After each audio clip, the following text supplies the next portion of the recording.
নিজের সন্তান মাদ্রাসায় পড়তেছে, হিসাব করি নাস্তা কত, খাবার কত, রাতের খাবার কত পরে, এক পিস মাছ কত, ভাত কত, ডাল কত, হিসাব মিলাই।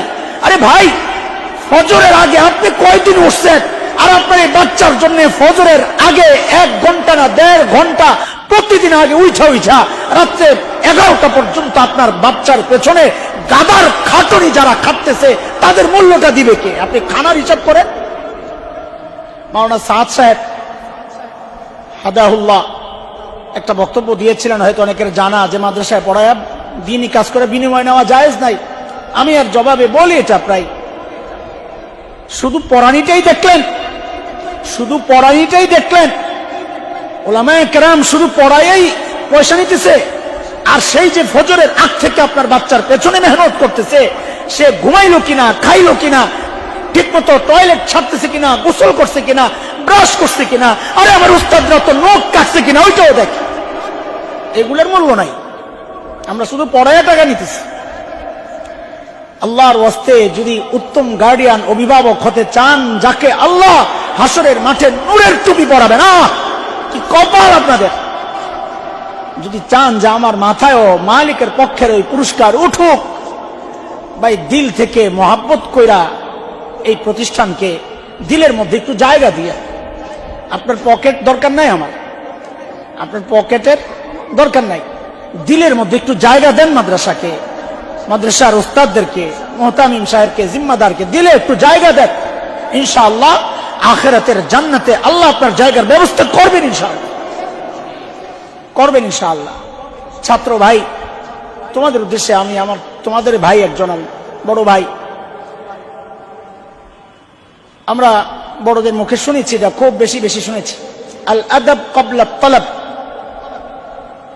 এই মুহূর্তে এটা খুব বেশি প্রকট, এই জন্য একটা কথা বলে আমি বড়দের কাছে মাইক ছেড়ে দিব। আল আদাব ক্বাবলা তালাব, তোমরা ছোট মানুষ, অতটা বুঝবা না।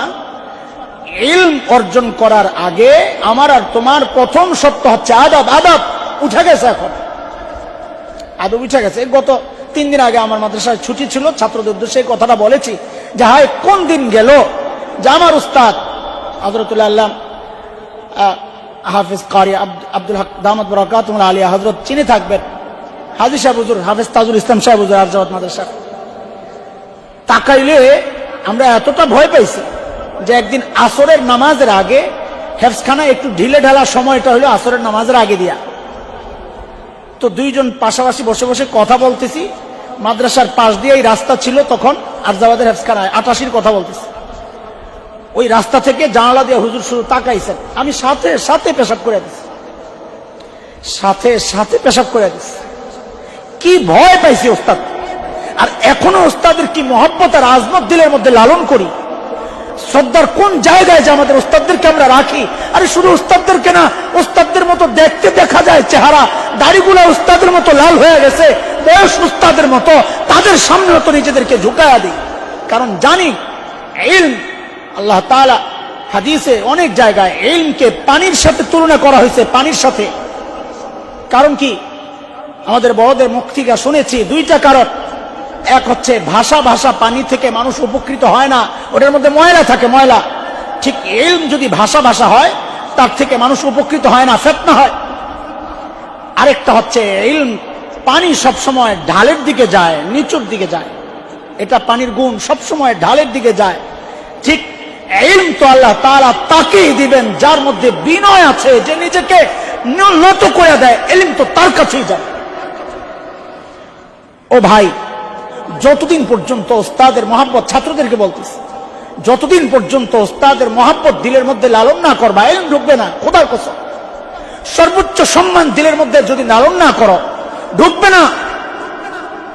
দোয়া নেওয়ার ভান করো, ভান কি, ওই যে টুপিটা ময়লা, কথার কথা, তুমি জানো তোমাকে দিবে না, ছোট মানুষ, যা বলো না হুজুর টুপিটা ধুয়ে দিয়ে দেন না।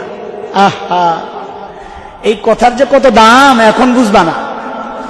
আমাদের মতো যখন একটু বুড়া হইতে থাকবা আর দেখবা কিছু মনে নাই, তখন বুঝবা যে হায়, ওই ছাত্র জমানায় যদি ওস্তাদদের আর একটু খেদমত করতে পারতাম।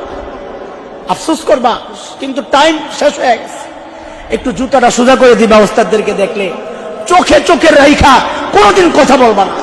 একটা ধমক দিলে এখন বাচ্চারা তাকায় তাকে চোখ বড় বড় করে। কসম, এলেম আসবে না। এলেম এত সস্তা জিনিস না, যাকে তাকে আল্লাহ এলেম দিবেন, গুনাহগারকে আল্লাহ এলেম দিবেনই না। বেয়াদব উস্তাদের সাথে যে বেয়াদবি করে মাদ্রাসার লাইনে, এর চেয়ে বড় গুনাহগার আর কে? ইমামে শাফিঈ রহমতুল্লাহ আলাইহির গল্প তোমরা শুনে থাকবা, আমরা আমাদের উস্তাদদের জবানে শুনেছি যে উস্তাদ ইমামে শাফিঈর উস্তাদের কাছে যায়া বলে, ওকে নাম, যে হুজুর আমার তো পড়া মনে থাকে না। এই যে এখন গার্জিয়ানরা বলে হুজুর পড়া মনে থাকে না, বাচ্চা খালি ভুলে যায়, খালি ভুলে যায়। তো উস্তাদ ইমামে শাফিঈকে খুব গুরুত্ব দিয়ে নসিহত করেছেন।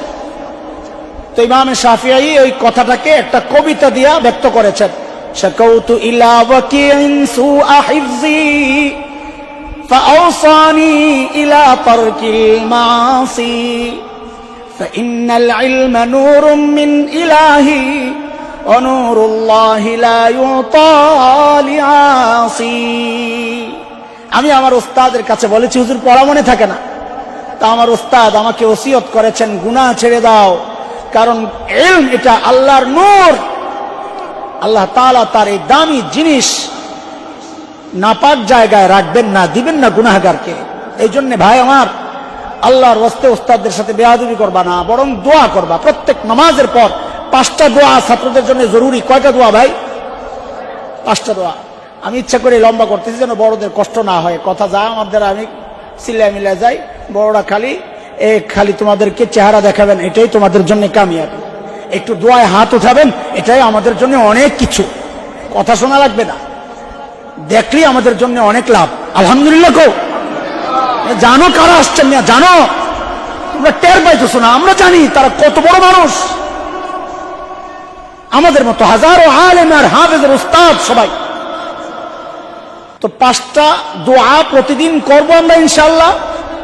ইনশাআল্লাহ 1 নাম্বার হচ্ছে নিজেদের জন্য দোয়া করবো আল্লাহর কাছে, আল্লাহ আমার জেহেন যাকাওয়াত বাড়ায়া দাও, হিফজ করা সহজ করে দাও। এইভাবে নিজের জন্য দোয়া করবা। 1 নাম্বার নিজের জন্য দোয়া করা। বলো কার জন্য? 2 নাম্বার নিজেদের বাবা মার জন্য দোয়া করা, যারা চাইলে তোমাকে স্কুলে পড়াইতে পারতেন, করেন নাই, তাদের জন্যও দোয়া করা। সুস্থতার জন্য দোয়া করবা, নেক আমলের দোয়া করবা। 3 নাম্বার নিজেদের উস্তাদদের জন্য দোয়া করবা। কয়টা গেল ভাই? বলো বলো। 1 নাম্বার নিজেদের জন্য দোয়া করা, 2 নাম্বার মা বাবার জন্য দোয়া করা, 3 নাম্বার ওস্তাদদের জন্য দোয়া করা, 4 নাম্বার দোয়া করবা মাদ্রাসার জন্য। কি দোয়া করবা? আল্লাহ মাদ্রাসার সমস্ত জরুরতকে তুমি মিটায়া দাও, আল্লাহ মাদ্রাসার একটা স্থায়ী জায়গার ব্যবস্থা করে দাও। তোমরা চোখের পানি ফেললে আল্লাহ তাআলা জায়গা দিয়ে দিবেন ইনশাআল্লাহ তাআলা। 5 নাম্বার দোয়া করবা মাদ্রাসার সাথে যারাই সংশ্লিষ্ট সম্পৃক্ত, অর্থ দিয়ে, সময় দিয়ে, শ্রম দিয়ে, ফিকির দিয়ে, পরামর্শ দিয়ে যারা এই মাদ্রাসাকে সহযোগিতা করেন, আমাদের রানা ভাই সহ আরো যারা আছেন, যারা মাদ্রাসাকে মহব্বত করেন, সবার জন্য, মাদ্রাসার হিতাকাঙ্ক্ষী যারা, সবার জন্য দোয়া করবা। আল্লাহ প্রত্যেকের এই মেহনত আর এই কাজকে তুমি নাজাতের ওসিলা বানায়া দাও। এইভাবে দোয়া করবা ইনশাআল্লাহ। কয়টা দোয়া ভাই? কয়টা দোয়া? 5টা দোয়া। আর আমাদের এই সমস্ত বুজুর্গদের জন্য মাঝে মধ্যে দোয়া করবা, আল্লাহ তাআলা যেন তাদের নেক হায়াত অনেক বেশি বাড়ায়া দেন। ওনারা চলে গেলে তো আমরা এতিম হয়ে যাবো রে ভাই, ওনারা চলে গেলে আমরা এতিম হয়ে যাব। ইমামে মুহাম্মদ ইবনে ইসমাঈল ইমামে বুখারী সম্পর্কে ওনার সময়ের এক মুহাদ্দিস বলেন, লাউ কুনতু আকদিরু আন আযীদা ফি উমরি মুহাম্মদ ইবনে ইসমাঈল লাফআলতু মিন উমরি, যে আমার যদি তৌফিক থাকতো, ক্ষমতা থাকতো, যে আমার বয়স থেকে মুহাম্মদ ইবনে ইসমাঈলের বয়সকে বাড়ায়া দিব, তা আমি দিয়ে দিতাম। লাফআলতু, আমি করতাম এটা। কেন? লিআন্না মাউতি মাউতু রাজুলিন ওয়াহিদ, আমি মারা গেলে একজন মানুষই মারা যাবে, আর ওয়া মাউতুহু যাহাবুল ইলম, আর ইমাম মুহাম্মদ ইবনে ইসমাঈল বুখারী যদি চলে যায় তো ইলম চলে যাবে। আরে ভাই, আমি আর তুমি মরলে একজন মানুষ মরবে, আর এই ব্যক্তিগুলো মারা গেলে এক একজন মারা যাবে, মানে এক একটা প্রতিষ্ঠান মারা যাবে, ইলমের বড় বড় জাহাজ মারা যাবে। এই জন্য এই সমস্ত বুজুর্গদের জন্য আল্লাহ তাআলা লম্বা নেক হায়াত দান করেন। জোরে বলো আমিন। আমিন। বেয়াদবি মাফ করে দেন হযরত, সবাই আমার উস্তাদ। আল্লাহ তাআলা যেন আমাকেও আপনাদের মতো কবুল করেন, আপনাদের পেছনে পেছনে চলার তৌফিক দান করেন। আমিন। ওয়া আখির দাওয়ানা আলহামদুলিল্লাহ।